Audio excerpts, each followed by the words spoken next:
Ever hit that wall mid-workout where, your mind's totally willing, but your body just says, nope, stop? Oh, definitely. Or maybe you've been tweaking your diet, wondering if changing what you eat can really boost your performance. Exactly. Or just how you feel day to day. It's something pretty much everyone who's active thinks about. It is, whether you're training for something big or just trying to, well, keep up. Well, for this deep dive, we've got this really interesting resource. It's the proceedings from a Nutrition Society meeting back in 2011. Okay, 2011. So a little while ago, but foundational stuff often is. Right. And I know conference proceedings might sound a bit academic. A bit dry, maybe? Yeah, exactly. But honestly, there's some fantastic insights in there about the science of fueling our bodies. And okay, the original focus, it was elite athletes. Right, the top tier. But the principles, the core ideas, they're actually super relevant for, well, anyone who moves their body or just wants to understand health better. Absolutely.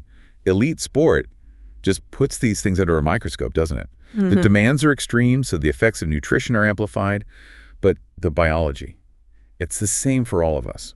That's a great way to put it. This isn't just about shaving seconds off a race time. It's about understanding how our bodies work and how food supports that. Precisely. Supporting how we adapt to activity. Okay, so our mission today, let's unpack the key stuff from this report. We want to cut through some of the noise, the myths. There are plenty of those around nutrition. Oh, yeah. And focus on what the evidence actually suggests about fueling ourselves well. And this report, even being from 2011, it really captures a big shift in how experts were thinking. Yes, fascinating to see that evolution. The report highlights quite a change in focus over the, say, last couple of decades. Okay, so let's get into it. What was the old school approach? Well, historically, the main thing was recovery. Simple idea, really. Makes sense. You work hard, you need to recover. Right. After training, you replenish what you used up. So load up on carbs, get fluids in, help the athlete bounce back for the next session. Kind of like damage control and refueling. Fill the tank back up. Yeah. Got it. But the report prompts to something more now. A modern view. Exactly. Recovery is still super important, obviously. But the modern approach also really emphasizes how nutrition can, well, help the body adapt to the training stimulus. Ah, okay. Not just fix, but enhance the response. Yes. Using nutrition more proactively to signal your muscles, your systems, to actually become stronger, faster, more efficient because of the training. So the headline changes from just recover well to something like fuel smart to make your training count more. That's a perfect way to phrase it. It's about maximizing your body's response. So it's not just replacing used fuel, but actively helping the body rebuild itself better, stronger from the stress. You got it. And a really key part of this, according to the report, is the timing of nutrient intake. Right, I saw that mentioned, not just the total amount. Exactly. It's not only about how much protein or carbs you eat across the whole day, but eating them strategically, like around your workouts. That can really influence the adaptation process. Okay, this is where it gets super interesting for anyone putting in the effort, right? Because you want to know that work is actually leading to results, real changes. And that's exactly why this shift matters.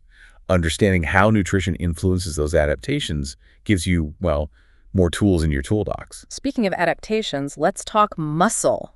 The report mentions training triggers changes via gene expression. That sounds intense.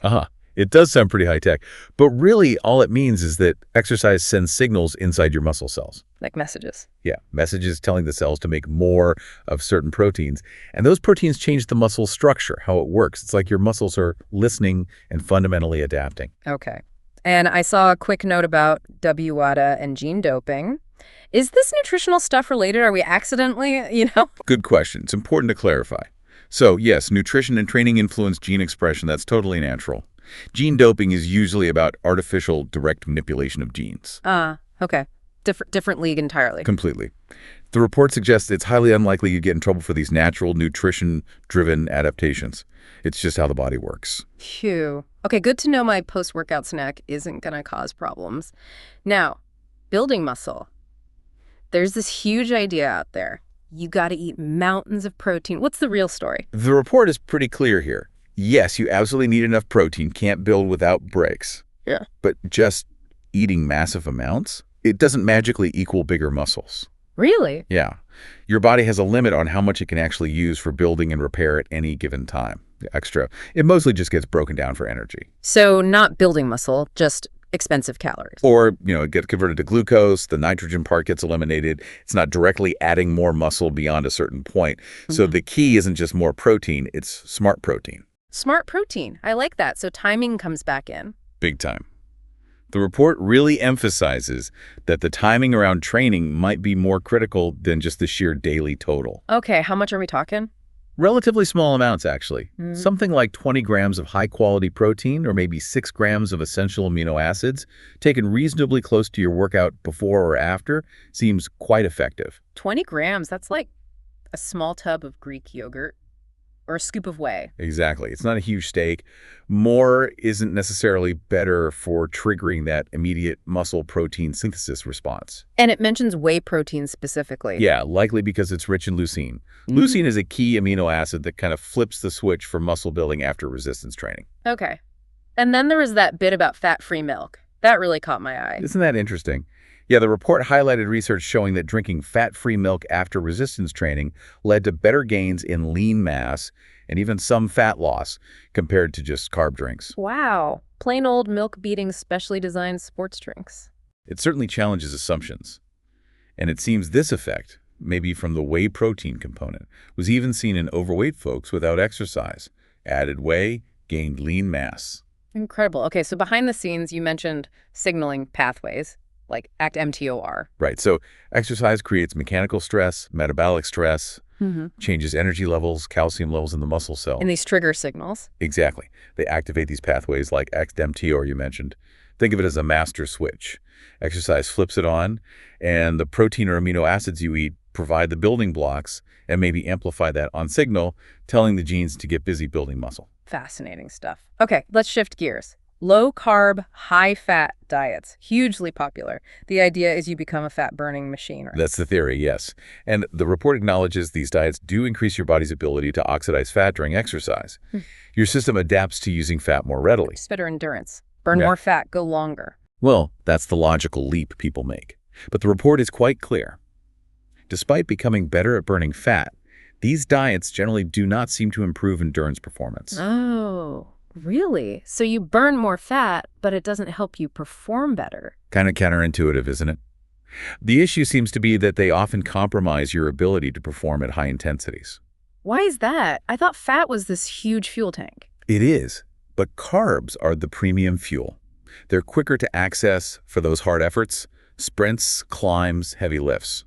When your carb stores, your glycogen, are low from a low-carb diet, your top-end power output suffers. Ah, okay, so you sacrifice that high gear.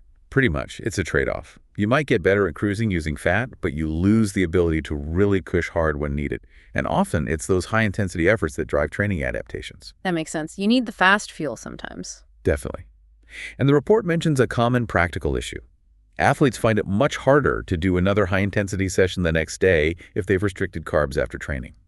Glycogen stores just aren't full. Right. And there was a quick mention about whether it's fuel lack or surplus that triggers adaptation. What's that about? A bit of a scientific debate. Does slightly depriving your muscles of fuel, like glycogen, force them to become more efficient? Or is it better to be fully fueled so you can handle a bigger training load? Like stressing a plant versus feeding it well.